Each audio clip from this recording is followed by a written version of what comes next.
no secret that San Francisco is a hot spot for fentanyl use. But with APEC in town, well, the city underwent a major makeover. The city can take advantage of the APEC excitement to keep the city clean and hopefully safe.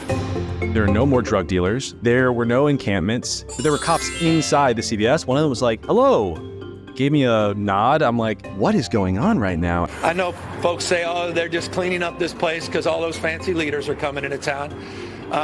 That's true, because it's true.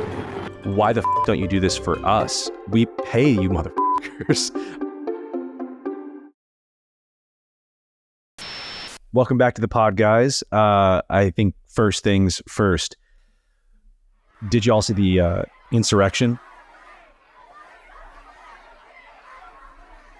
Which one? Oh, the DNC.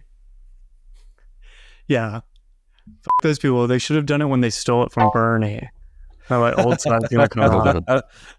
This is okay. So there's this last night. First of all, the trolls are going off. It's the insurrection. It's January 6th. This is like the third time they've had one of these since the Gaza stuff started. It's like constant insurrections right now. This one is you have a massive mob of people out in front of the DNC, all chained together. And I realized this last night. I'm watching this. I realized a couple things. It's like the two genders of insurrections. You also right now have the Bay Bridge is shut down, and I want to talk about that in a second. So there's something just kind of ground floor, extremely embarrassing about public protest. We're outside the DNC, we're outside the Democratic Party headquarters because this party claims to be on the side of life and peace and equality, and we're saying that we want them to live.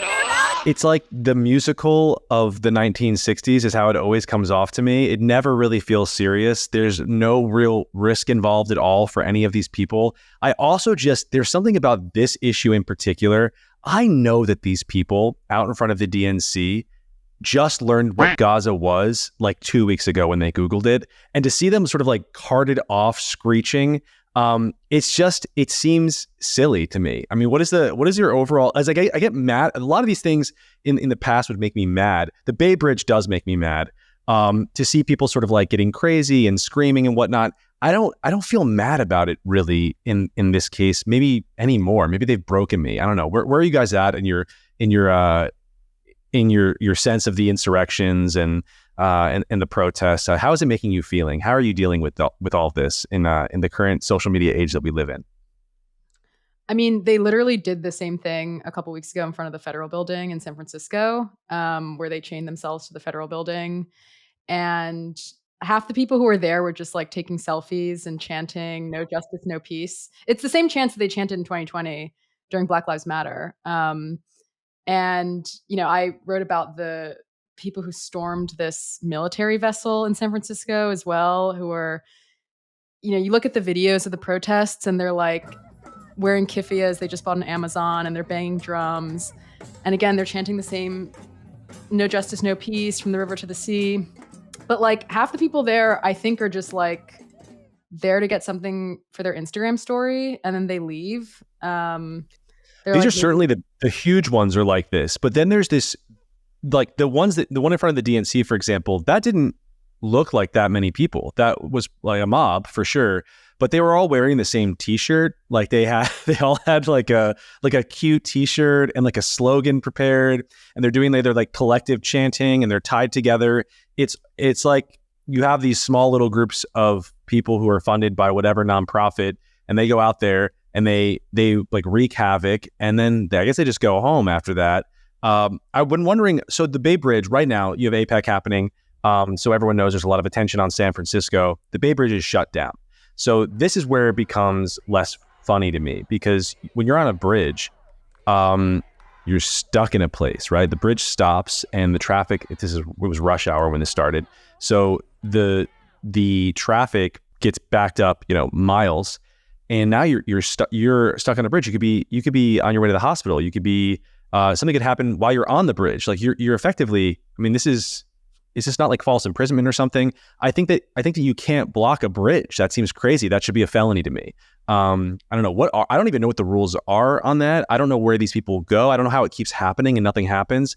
But I do think there's like maybe like a spectrum of the protests. They range from like funny to just like I'm enraged right now. And it reminds me of that dude who blew up. I mean, listen, I'm not saying he was right, but that old guy who gunned down those 2 environmental protesters, I'm just saying I understand where it's coming from. There's like a tradition that he's working within, and part of it feels like, I mean, they want this. There's like this weird, I think, victim persecution thing happening. It feels also maybe a little bit sexual. They're always in chains, and they seem to really love when the police come and grab them. I was watching one yesterday where the police came up and grabbed this girl, and she started screaming, but it felt a little bit ecstatic to me, and I felt like almost awkward watching it. Is that like, do you think I'm off base here? No, I think that like there's like this fetishization of protest, I think, on the left, and this misconception that it sways public opinion somehow, especially if you get like beaten up by a cop.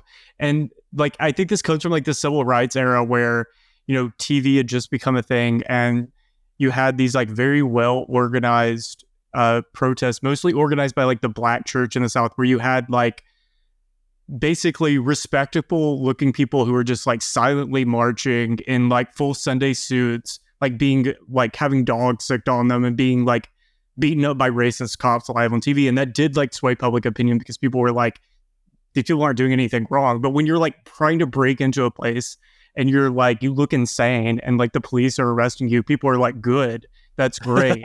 Like I mean, during the Vietnam War, like this is like the Vietnam War probably would not have lasted as long as it did if it had stayed like it was in the beginning, where like most of the protesters were from like the Catholic worker movement. It was like priests and shit who were like against the war. And then it became these like insane, dirty hippies who were like, we also wanted like do acid at the protest and like, you know, have gay sex or whatever. And people were like this, and they started doing terrorism, and that turned like the public against it. It was finally just, you know, years and years of just like this endless war that the public finally gave up. It had nothing to do with protests. And so people have this like fake history and this like fake idea of what they're doing, and it just doesn't make any sense. Do you think they really believe that they're making... I have a hard time believing that any of these people truly believe that they're out there protesting because they're going to end the war in Gaza.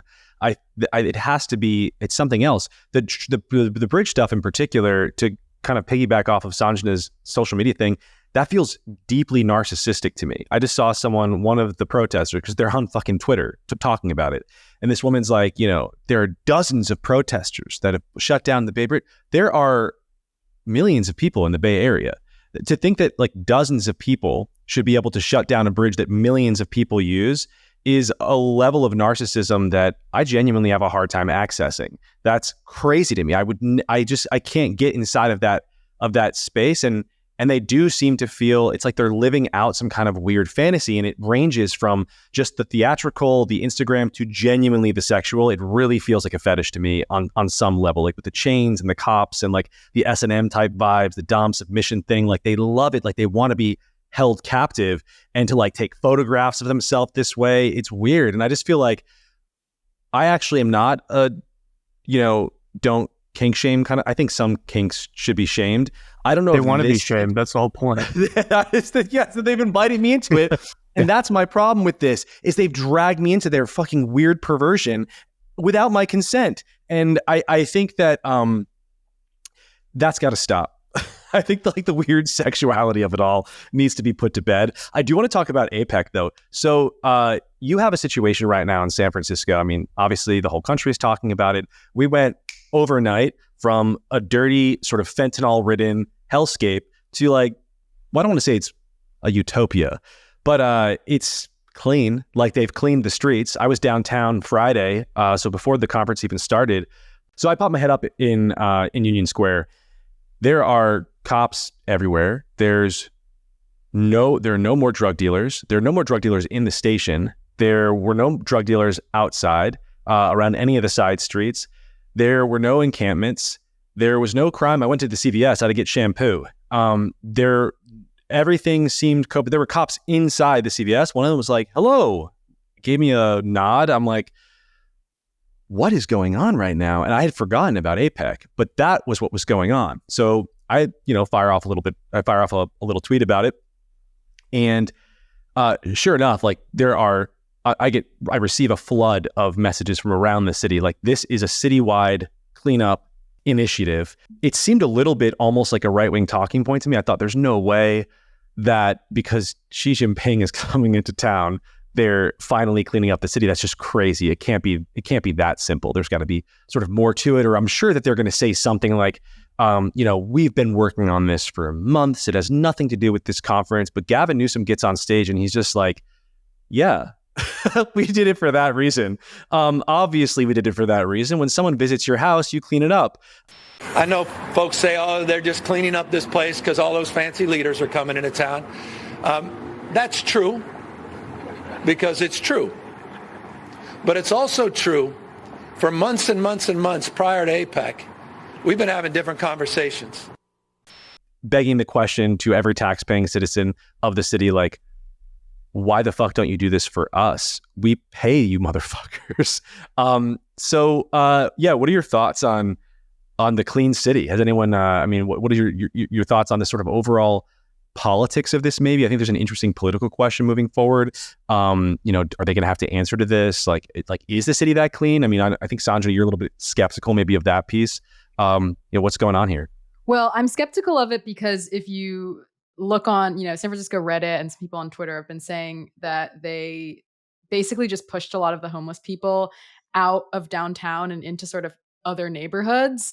They did clean up the city though. Like, it's undeniable that they, spent a lot of money and imported a lot of National Guard people and people from the California Highway Police to come and police the city.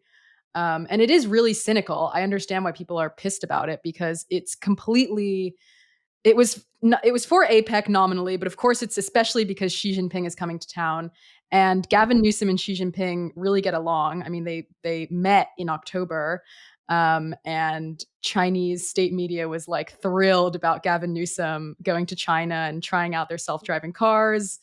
And, Newsom had a one-on-one meeting with Xi Jinping.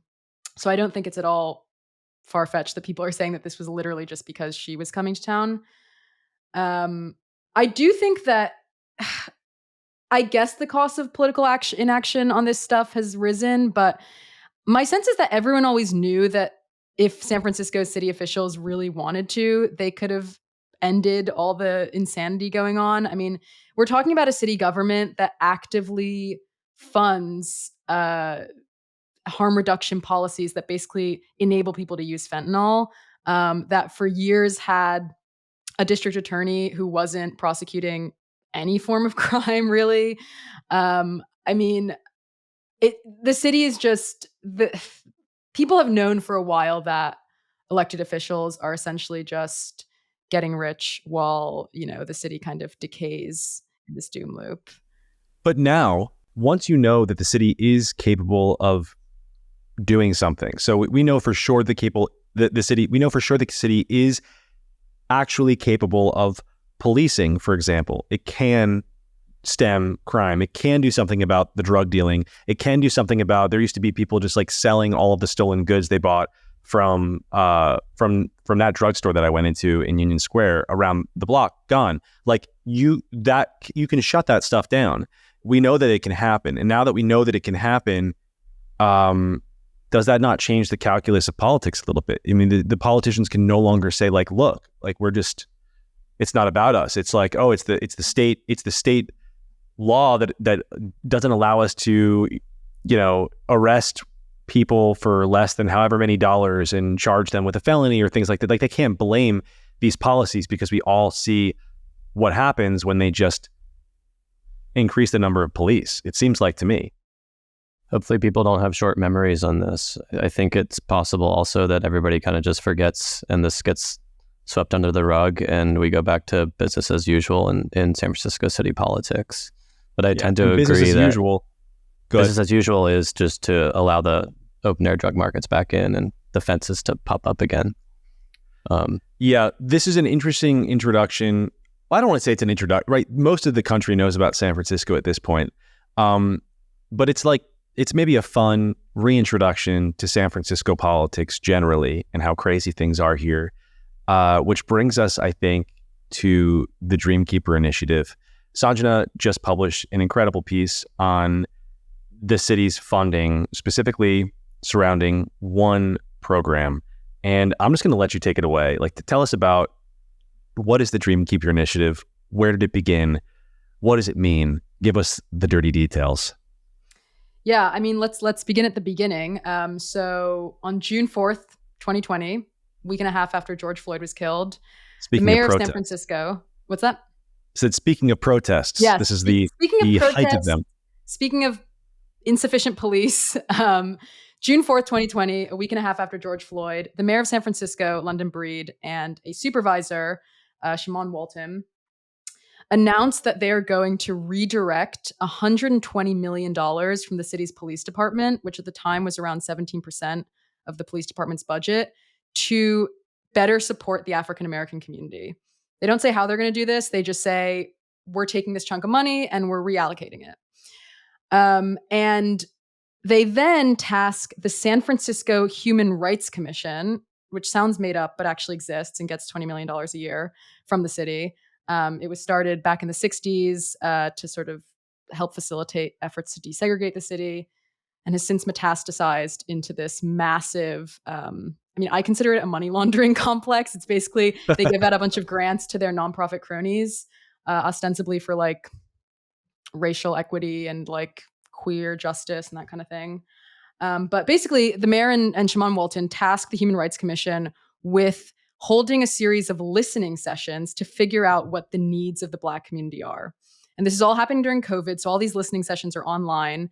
And of course, they're attended by people who know about these things and have the time to go to them and know that there's, hundreds of millions of dollars potentially up for grab.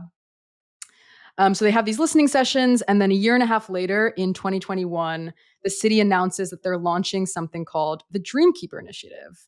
And so the Dreamkeeper Initiative, in its own words, is an intergenerational effort that aims to ensure San Francisco's diverse Black communities are experiencing joy, feelings of safety, advancing educationally and economically, are holistically healthy, and are thriving. And in the 2 years that Dreamkeeper has operated, it has received over $100 million from the city. From the police. Yeah, from the police. So the money ended up being allocated from a combination of the police department budget and the general fund. But yeah, a significant share of that money was coming from the police. And they've given this money out to a range of nonprofits that I would say range from benign but useless to actively harmful and embroiled in massive fraud. I want to pause really quick because on the police thing, I think it's important to highlight this.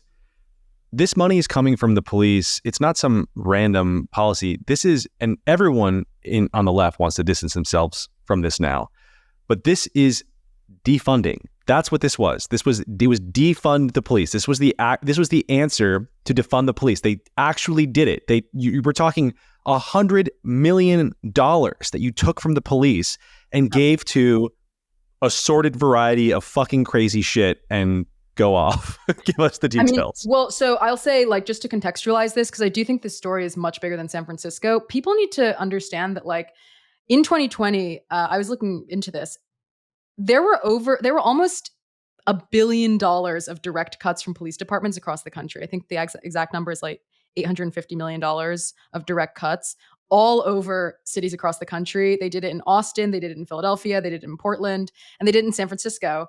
And, flash forward to 2023 briefly, San Francisco has an extreme shortage of police officers right now in their department. And they're now talking about raising taxes in an effort to refund the police department in the city. So that's just sort of high level fucking insanity. But back to Dreamkeeper.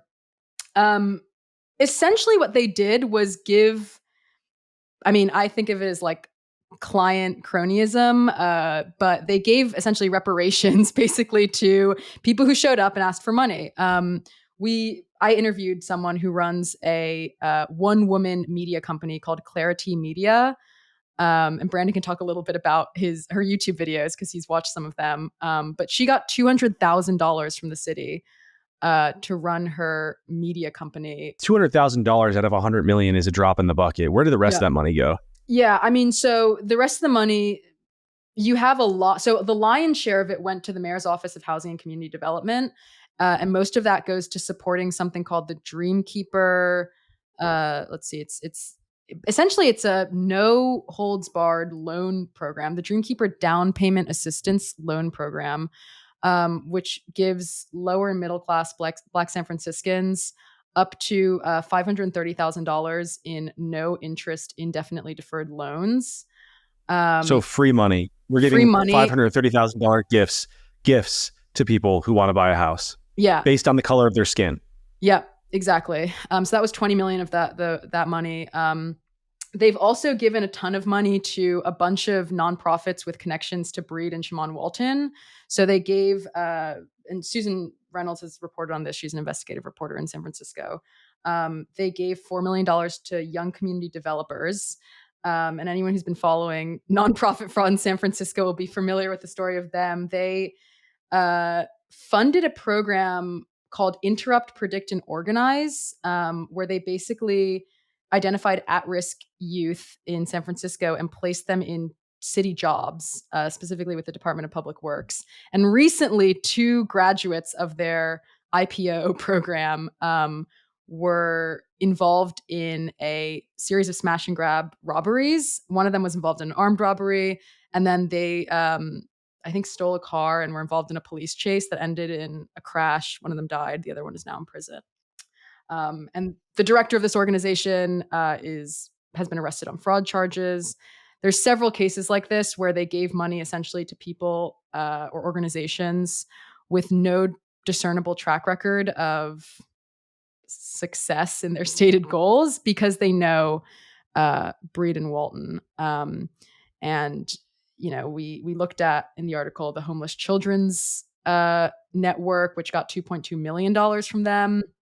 But their evaluation report doesn't say anything about placing homeless children in homes. They say that they provided mental health services to 26 Black people with that money. And for how much money did that cost? $2.2 million.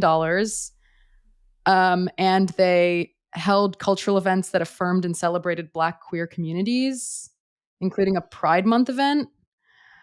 And, you know, Dreamkeeper has publicized their own, they basically evaluate themselves and how they're doing their work. And they published this. How do they think they're doing? They think they're doing a fantastic job. And the way that they decide that I think they need more money. People, they could do a better job if they had more. Let's double the budget.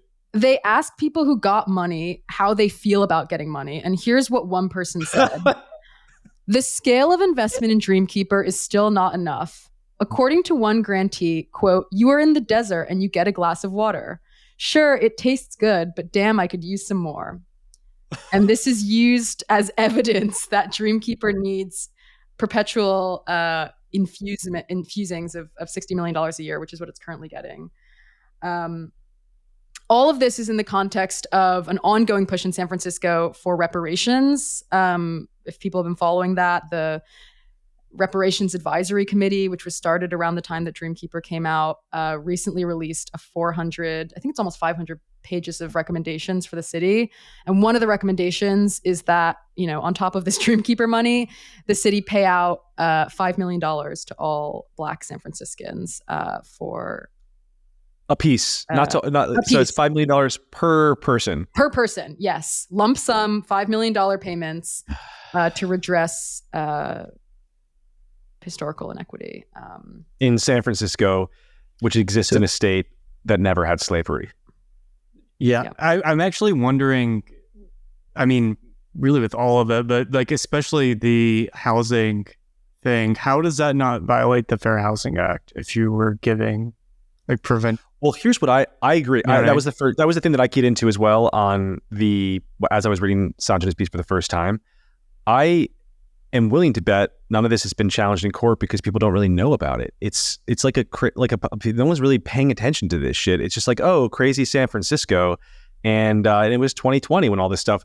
In 2020, you couldn't really challenge anything publicly, so no one wanted to even report on this stuff, and now it's just kind of lost to the waste of that people consider to be San Francisco. You know, people just consider it to be a black hole where crazy things happen, and it is what it is. But at this point, I don't know how this is going to hold up in court, and it seems really shocking to me. It's a really incredible scandal. I mean, I think you need someone with the sort of gumption to take on this racial justice beast, essentially, because I think this is an issue that a lot of people don't want to touch. Like, if you criticize Dreamkeeper, it sounds like you're criticizing Black queer voices who just want joy. Exactly. You don't want Black queer voices to experience joy? That sounds terrible. And I don't know, for a $300,000 down payment on a house, I might challenge Dreamkeeper. You know what I mean? Not 300, sir. It's over 500. It was 500 and what, Sanjana? Plus, because you tallied up to 800 somehow. I know. Well, the math doesn't really add up because they say that they were giving. So, but essentially, they say they were giving loans of up to $500,000 and then quote unquote wealth building grants, which were just direct cash transfers of $30,000 to these people. But then they say that they used that $20 million to help around 22 families own their homes, with 3 more families on the way. And that math averages out to around $800,000. Well, that probably includes whatever staff they've associated with the thing. And it will likely be a lot of them, and they probably have a pension. So is that the lifetime value, or what are we talking here? This is the other thing is like, so all of this sounds really bad. It needs to be investigated thoroughly by the city. Probably not the city. We at this point, the city, man, like, we need help from the outside. We need someone to fly in and take care of shit. But I wonder, if you peel it back, how much of this is actually going to anybody in need and how much of it is just corruption. And I consider that to be government jobs that don't do anything, friends of the mayor, people who buying votes, just giving money to nonprofits that don't do anything just to buy their votes. Effectively, a lot of these people do campaigning for them. It's unofficial, but that's what they're doing in the election season. Like, how much of the money is going to that? It's I think probably quite a lot, probably most of it. It's really a weird thing to touch. Go ahead. It's hard to say because they're, again, like Sanji said, their impact assessments are made by consultants that they themselves hire. And for example, with the initiative called about the Homeless Children's Network, their impact assessments don't even track how many kids they're putting up in homes. They track how many contacts they made in the LGBTQ community. That's one of the things that they're tracking. So it's like impossible to know what's happening with. It's hard to not conclude that this money is essentially just being wasted to make work for a ladder of government employees and institutions or organizations that they contract to consult for them. Yeah, I mean, I think that Dreamkeeper to me just epitomizes how this parasitic class of bureaucrats and nonprofit workers expands, because none of these people seem to be adding. It seems like, even in a generous assessment of what they're doing, for every $2 million you give them, maybe 100,000 of that goes to like something that you could deem meaningful and helping people in need. Dreamkeeper created like 30 new government jobs, I think. They have their own department, they have their own director, and he makes almost $200,000 a year. And it's like, this is a class of people who I don't know what other sort of skills they have to add to the economy. Their entire careers are defined by this kind of like producing impact reports, endless bureaucratic jargon. They're just a parasitic class in our society that unfortunately controls hundreds of millions of dollars. If not billions. Billions in San Francisco. Yeah. So I think this is really one of two or three of the major problems facing not just San Francisco, but I think every city in the country. The money that our tax dollars are supposed to be going towards to fix whatever number of things, from public housing to homelessness to transit, education. There's an assumption on behalf of the public that if you raise taxes, you have more money, it's going to those things. And it's just not. It's clearly not. I think you could look around and just see the evidence of the fact that it's not. San Francisco has a budget of close to maybe over $13 billion at this point. It doesn't add up. The math doesn't make any sense. Where are the resources going? And it's like, well, it's going to this class of people that you're talking about. And I think they really have to be just completely defunded. I think that there has to be some kind of law at this point that prohibits the funding of nonprofits, the government funding of nonprofits. Tax dollars that are being raised to solve problems have to be spent by the government to solve those problems. I think this is actually probably a leftist critique of all of this. This is like probably what I think Marxists believe, because at this point, having spent so much time in San Francisco, I'm not even asking for lower taxes. I'm just like, this money should go towards the things that the people are saying the money is going towards. River, actually, on that thought, I mean, this is very much your territory. Yeah, I mean, I think like a statist approach instead of this sort of like decentralized thing where we're paying for it but getting somebody else to do it. I mean, that is traditionally more of like a left-wing position. But I think what's interesting with all this is that it's essentially the same type of corruption that's always existed in America. Like during the Gilded Age, it was like if you wanted to build like a giant building or like a park or like a train or whatever, it's like, you had to pay off the mob, you have to pay off the union boss, you had to pay off like all of these people or whatever. But at the end of it, at the very least, you would have like a train or a bus line or, the Empire State Building or whatever. And now it's like we're also doing the corruption thing, but we just don't get anything out of it. And so like, I mean, I think it like I agree that like there's something more pernicious about nonprofits than even like the sort of government subsidized like private for-profit corporations, which I don't care for that either. But generally speaking, they do produce something because they have to sell something to the market, or they have to like contractually, complete a service, complete a building or whatever. And when it comes to nonprofits, there's basically it's like a handshake and like hope they're a good person, and they're probably not. Right. But it's not, it's also, we have this perception that they don't have much money. We have this perception that the nonprofits are these poor people who are just trying to do good in the world.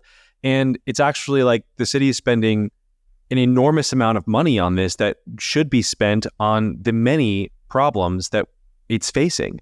And I just think I don't believe that if people look at this, they won't see the reality that we're talking about now. I think that more people just have to kind of think about it this way. We have to pull the curtain back and be like, listen, these are the dynamics. This is where the money is going. It's not going to the problems. Like, don't you want the money to go to the problems? The answer obviously will be yes. Maybe I'm just too optimistic, but I really believe that if people just knew that this was happening, it would bother them. Yeah, and I would just add that like this is happening. I'm most familiar with San Francisco, but specifically in San Francisco, this is happening across the board in like every aspect of city government. This is how they handle homelessness in general, is by contracting to nonprofits that then take the money and enrich themselves. And, this is part of this massive homelessness industrial complex they have. But it keeps them out of homelessness. It keeps the nonprofit workers out of homelessness. Jen Friedenbach, who runs. So it's working. Yeah. And they do it with their Department of Public Health. And I think that my sense is that a lot of people don't really have the time, probably because they have actual jobs and are contributing to the economy, to look past the nice sounding rhetoric that these nonprofits kind of package themselves up in. It's like, oh, the city's giving money to the Homeless Children's Network. That sounds great. Like and you imagine like homeless children getting taken into a warm, loving home. And you're like, I'm glad that my taxpayer dollars are going toward this.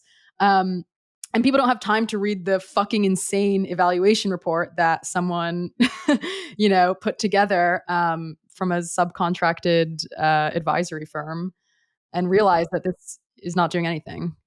Yeah, and they also don't stop to think and realize, like, what is this charity actually going to do? Because if you have like a single unaccompanied child living on the street, like that child is a ward of the state, like will become a ward of the state legally, and basically every state law that I can think of. Like, so like, what are they actually going to do? And if we do have, it also begs the question too, if there's a need for a homeless child charity, which apparently there's not, since they're not helping homeless children. Like it does beg the question, like, how bad has state failure gotten that we have like literal like Victorian street urchins running around, you know? It's like really grim.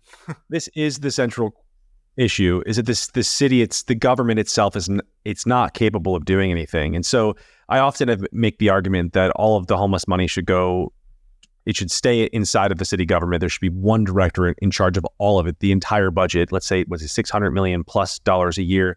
That one person should be in charge of it. Their job should be to eradicate homelessness as a concept in the city. It should never exist again. I even outline ways that they could potentially do this, and if they don't achieve these things, they should be fired. But the assumption in all of this that is not fair is that there is even one person in the city government who could actually manage this problem. And there's not. We have the intellectual D team running the critical infrastructure of our entire country.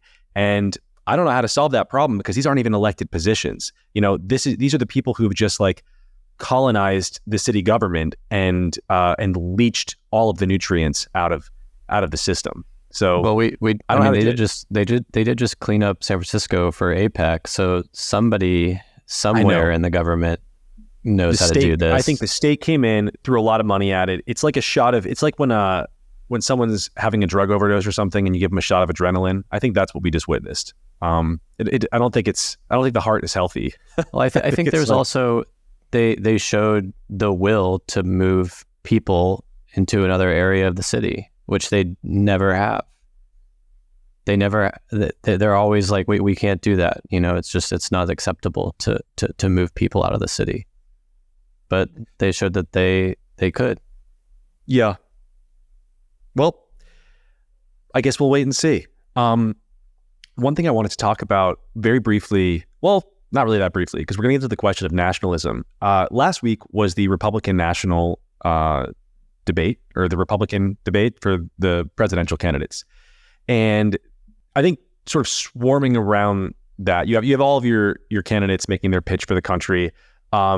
Nikki Haley suggested, not on the stage, it was after, it was maybe a few days ago, her plan for social media would be to ban the anonymous accounts. So to ban anonymity, to kind of go after the shit posters.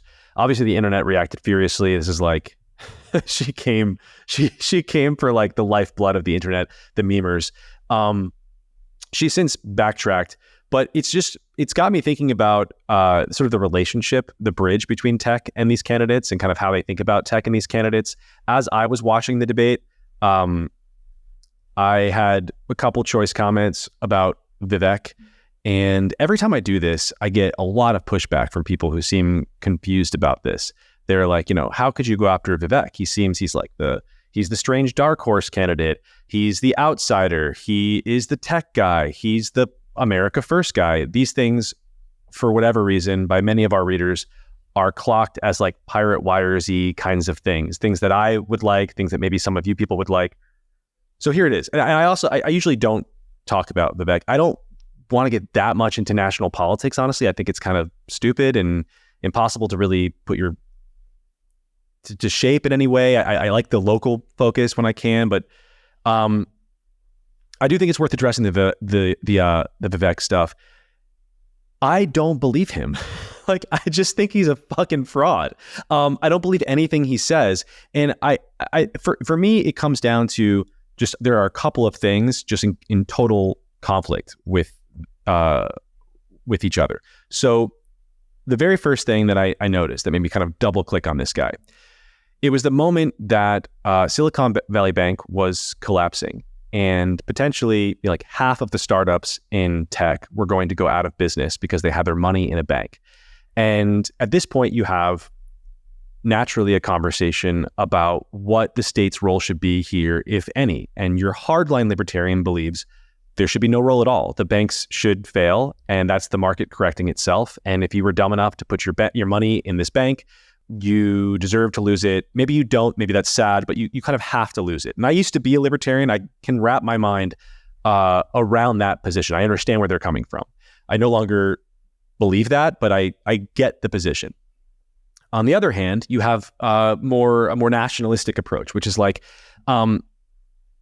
we need to do whatever is, I think, best for the country, whatever is going to keep the country healthy, the economy sound. This is a crisis moment. If you don't guarantee the people who had held their money in the bank, there's going to be a national bank run, and we're facing a major economic calamity. You have to stem that off. You have to stop that. You have to build trust in the system, and the government itself should guarantee that trust. Vivek, who's the America First nationalist guy, he takes a libertarian position at first. He's like, the debtors should be wiped out. Not the debtors. He's like, the people who held their money in that bank should be wiped out. That's just the free market. It is what it is. There's a lot of pushback on this. What about a national bank run? And he says, we'll bail everybody else will be guaranteed. Every other bank, every other person, just not that bank. That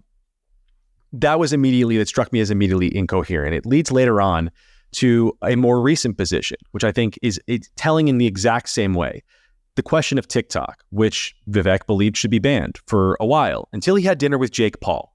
He has dinner with Jake Paul, and he decides TikTok is important because the kids love TikTok, and it's the free market. And if Americans want to compete with TikTok, they should be able to. Our tech companies should simply compete with them in a free and open market. The problem, of course, is that all of our software is banned in China. So the Chinese are permitted to sell unencumbered into our market while we are forbidden from selling into their market. It's not a fair fight. And the nationalist response, the America First response here, would be the response that was really kind of championed by both Bernie Sanders and Donald Trump in 2016, which is there should be free trade, or not, there should be not free trade, but fair trade. There should not be a trade imbalance of this kind. We shouldn't be doing things that are clearly not in the interest of America. When it comes to something like trade, you can't hide behind like, oh, it's the free market. Or I guess you could if you're a libertarian. Like, I guess you could, but you shouldn't, was the original position. And my problem with Vivek is he says he's a nationalist. He says he's America First. He's this pro-tech guy. And yet these positions don't benefit anybody other than China. Now, that would be obnoxious to me if he was just a globalist, and that's just not my vibe at this point. But in comparison with so then that position is colored by his foreign policy position, which is classically nationalist, or at least the way that it's presenting right now on largely the right wing and a little bit of the left wing, much less on the left wing, which is more sort of bring the troops home. We shouldn't be anywhere else. Again, a position that I can wrap my head around, but only if you actually believe in everything else that comes with that, including things like trade and, domestic economic policy. But he's not. It's this weird combination of things that when you sort of string them all together has one beneficiary, and it's not the United States, it's China. And that's my problem with Vivek, is I don't believe him. I also find him extremely fucking tedious. Like, I just don't like the way he talks. It's annoying. You know who he is he's Pete Buttigieg in his in form, like not necessarily anything to do with his opinions. It's the way he states his opinions, his view of himself, which is like kind of like this onanistic, like, he's wanted to be president since he was like 15. Yes. And like, I remember there was like a video actually of in like 2004, like some presidential debate or whatever, where they like went to Harvard and they were like letting like the Harvard kids like ask questions to John Kerry and Bush or whoever. And you know who appeared in both at the same event? Vivek Ramaswamy, Pete Buttigieg. Literally, like, they were at the same school at the same time, both just like, like shirt tucked in, like dorky looking, like skinny college guys, like asking questions to John Kerry about foreign policy or whatever. The model Congress human being. It's the model Congress person. Behavior. Yes. And like, but he's trying to, I think, sort of like, he's seen like what God has done for Trump, and he, you know, wants that for him as well.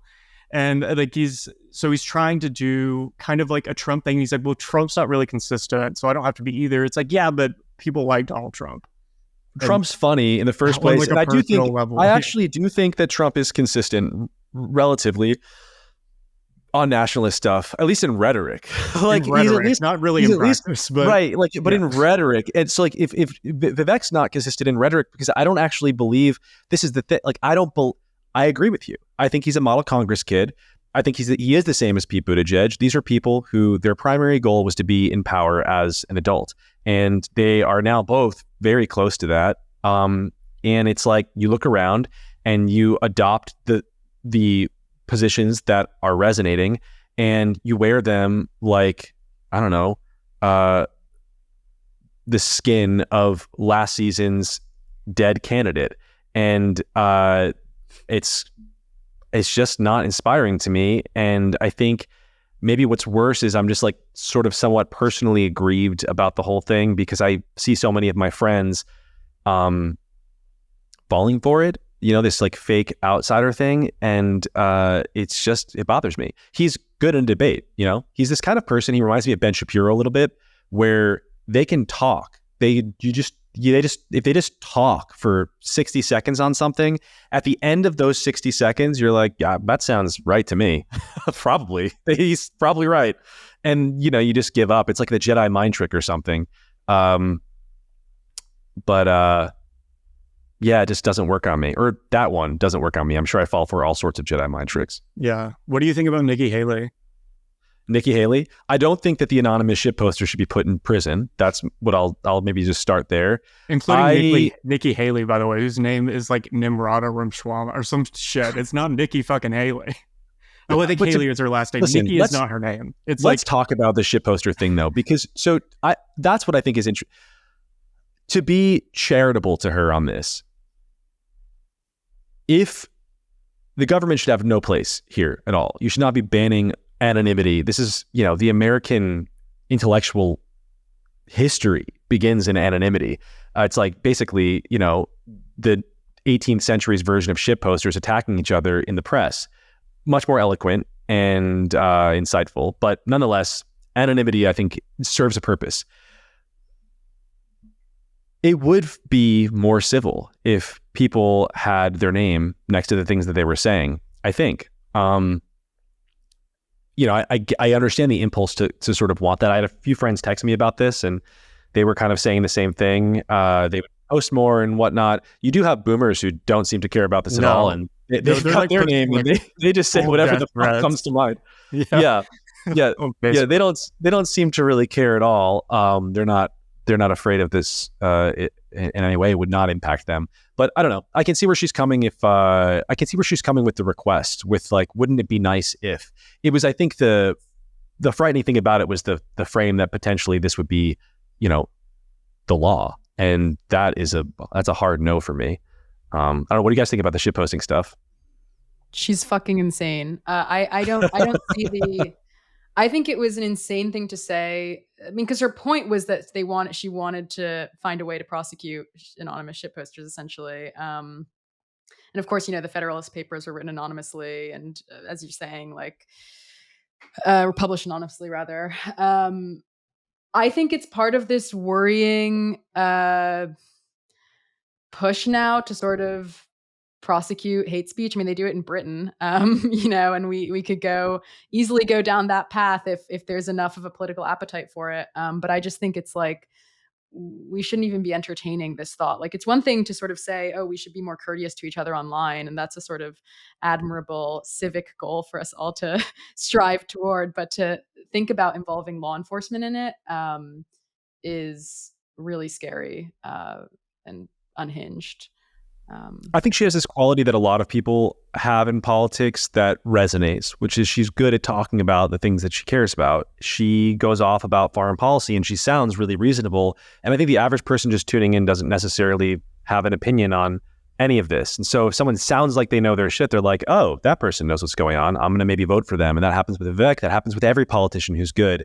I just don't really care necessarily how they say things. I care about what they're saying. River, sorry, I cut you off. I mean, I think she's very good at saying kind of insane things very confidently. You know what I mean? Like that's her sort of like, I think she's like listed like 5 different countries she thinks we should go to war with now.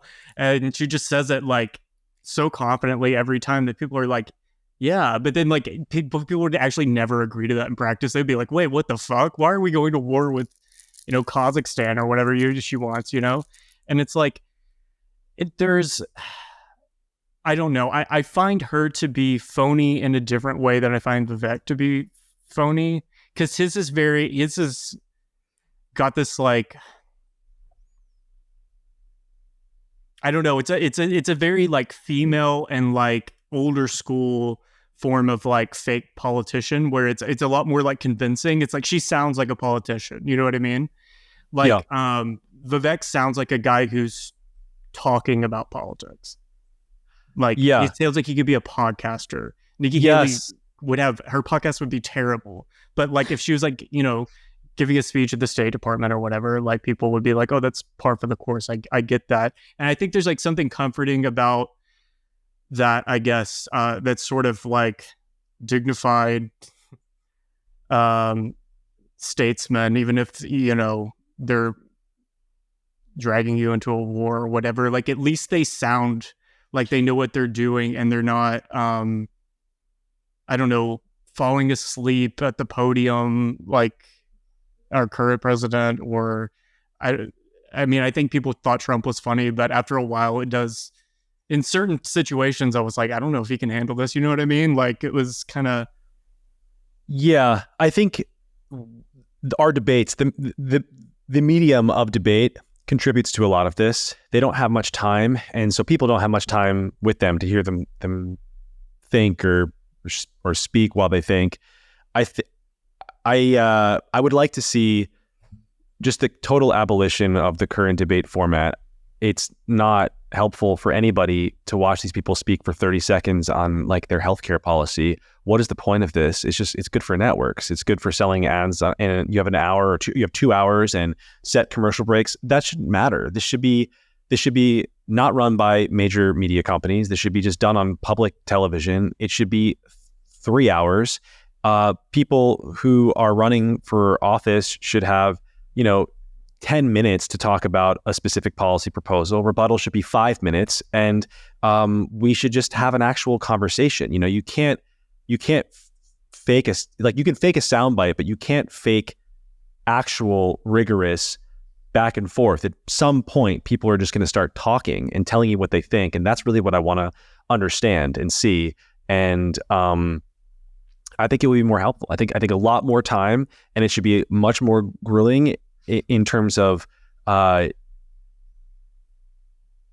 you have to actually tell us stuff rather than just otherwise. I mean, what are we supposed to do as an audience? Of course, it comes down to just what vibe do I like better? Who feels more like a president? Because that's all they're really giving us, and that's by design. It just doesn't have to be. So I don't understand why it is. It does not have to be this stupid. Politics does not have to be this dumb. And it's really, and we always focus on the candidates because they're right there in front of us, just begging to be abused. But it's the medium. It's the actual structure around them that forces this stupidity to happen. This is television. This is intellectualism in the age of television. It's baked for this. There are exceptions that you can make, but you have to actually think it through. And it's bleak that no one really wants to do that. Yeah, and strangely, they do this same format even when it gets to the general and there's only like 2 candidates. They still only give them like 2 minutes to speak, which is insane because if you remember a couple of years ago, I think they stopped doing this, but CNN would like randomly do these debates between people in Congress. Like one time they did like Ted Cruz and Bernie Sanders, but they let them talk for like 10 minutes each and then they would like respond to each other. And like it was actually like a lot more interesting to watch than the regular debate because they actually got to talk and they actually seemed to be somewhat having a dialogue with each other in a way that the felt stakes are not too high, completely artificial. I think in a debate, in a presidential debate, months from the election. Both parties believe the stakes are too high. They don't want to take risks, but they have to seem like they're strong enough to go out there and debate the issues. So it's this weird pact, I think, that they make with each other. Probably not. I don't see them sitting there talking like, hey, how do we not tell the American people anything? I don't think it's like a real conspiracy or anything. I think they both just kind of know what's up. Both parties know what's up.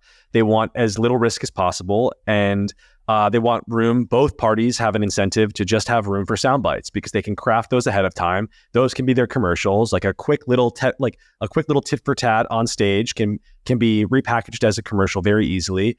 And that's the game that we're all stuck in. I don't know how it changes other than we have to just demand more as voters. But I don't know. The average voter probably I wonder if there will even be general election debates, assuming Biden v. Trump, because Trump isn't doing the ones now, which, I mean, probably smart on him because why would you? Yeah. So why would you? And I think Biden has said stuff in the past about how he doesn't want to debate Trump because of like Jan 6 or something. I could be wrong about that, but I don't know. I have serious doubts as to whether or not they will actually debate each other. I will say that I don't even know if it matters, but yeah. What I'm not going to do is be this I know that if this happens, there's going to be a huge uproar and never in American history, and this is an essential American institution. It's not. These debates are useless, and so we don't actually need them. And if it doesn't happen, I won't care. We get nothing from the debates in their current form. So yeah, I don't want to hear it. I do want to say though, because this is an interesting topic we were kind of just keying into it on the Republican side specifically. There is this interesting divide on the question of nationalism or the role of America in the world. I would say to maybe steelman both sides. Maybe both sides are America first, but one side believes that it is in America's interest to take a central role in maintaining order globally, and the other side believes it is in America's interests to kind of come home. One place where we've really seen this play out in a kind of cartoonish, ridiculous way, just yesterday, crazy catfight between Ben Shapiro and Candice Owens. River, I would love you to kind of break that drama down for us. Okay, so on November 14th, so 2 days ago, Ben Shapiro was spotted at an event. There's a video circulating of him at an event where he was asked about Candice Owens, his coworker, Candice Owens at the Daily Wire, her comments on... Employer, right? Ben apparently does not run... He's not like in charge of like the day-to-day anymore. He is a co-founder, but I think he has like some ceremonial like editor title or something. I think if he was still in charge, she would probably not be working there anymore. But anyway, Candice Owens and some of these other people, they've been sort of like, they're not exactly like really criticizing Israel. Their position, from what I understand, is that they don't think the United States should be involved. Candice Owens said that, in her interview with Tucker Carlson after all of this blew up, she said that, Israel has a right to get rid of Hamas, but like, I shouldn't be called an anti-Semite for feeling bad about, dead Palestinian children, something to that effect. But this is just completely blown up, out of proportion. The girls are fighting. The girls are fighting really bad. Candice, after that video came out, Candice posted a Bible verse about, it's like something from the Sermon on the Mount, saying you can't serve God and money at the same time. Can you imagine what it takes to be like, I'm going to quote fucking Jesus Christ right now. Yes, my fight with Ben Shapiro is so important that I'm invoking Christ. Vaguely, very vaguely, 3 minutes after the video was posted, she's posting from the book of Matthew. And well, he quote tweets her and says, Candice, if you feel that taking money from the Daily Wire somehow comes between you and God, by all means quit. Yeah. Thank you for finding the quotes on you. And then she goes on Tucker and she's like, well, I think he supported the vaccines. His mom's a pediatrician or something. She invokes his mom as a doctor as a reason that he's in bed with big pharma. Yeah, she was like, his mom's a doctor, so of course he supports big pharma. And I'm like, that's a crazy thing to say. But there are a lot of things going on with this thing. The key one is the divide on the I don't want to say the far right, but on the right on the issue of nationalism and what that is. And Ben and Candice take two very different approaches there. They both have a lot of people in their corner. Ben is more institutional, generally speaking, and I think that the Daily Wire is also fractured on this issue, but it's kind of as far right as you can go in media at this point. There's like beyond that is, I'm not saying morally, like you guys go off, do whatever you want to do, but I'm saying just if you want any kind of tether to institutional whatever, the Daily Wire is not even that, but it's as far, you're not going to have as much influence on mainstream Republican politics if you leave.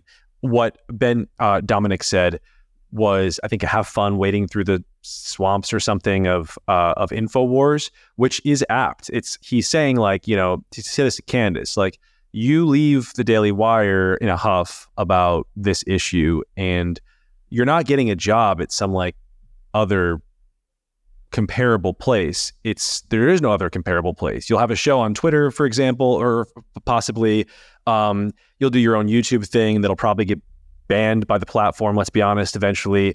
Or, you know, you have the Alex Jones path, but that was kind of it. Like, there's nowhere else to go.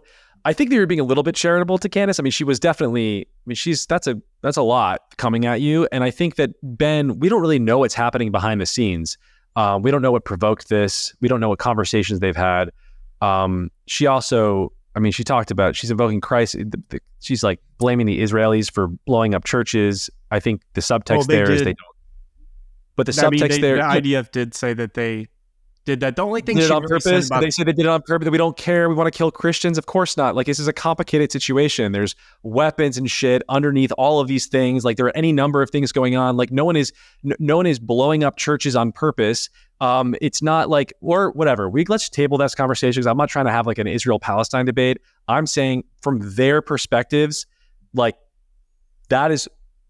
this is about, I think, just America's role in the world. They fundamentally disagree. Ben sees it as anti-Semitic. I think he's very personally, for obvious and understandable reasons, affected by this.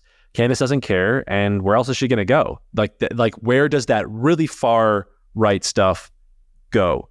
Like, that's I think a valid question. What happened to Kanye, right? Like, you hit a point where there's nowhere else to go for you.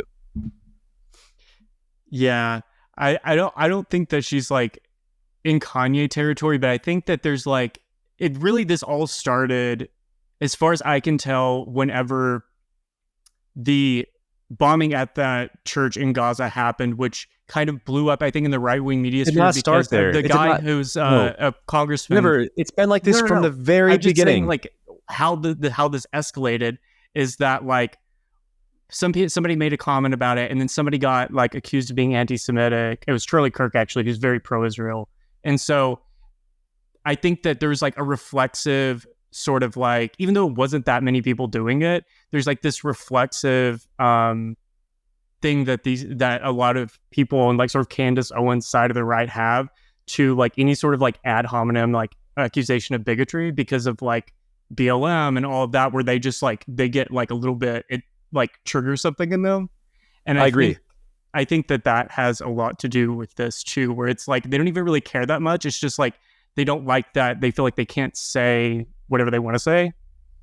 I think it's been simmering from the very beginning. I watched Candice Owens come out on this issue day right after everything happened, and you could tell that she was holding stuff back, that she wasn't on the side of Israel. It was very apparent by her rhetoric, and I imagine for Ben that was infuriating, because this is the house that he built, and here she is on his platform in his mind, you know, saying things that he believes to be completely abhorrent, or, you know, taking a side of things that he believes to be completely abhorrent. I think behind the scenes that was probably a super toxic environment, and it's just the resentment is built and built and built, and now they're fighting, and they're creating this very interesting conversation on the right. Like, what is the future of the right? What I really want to know is, what is Donald Trump's perspective on this? He's been very quiet on Israel-Palestine. He did say that the Israelis are doing like bad PR or something.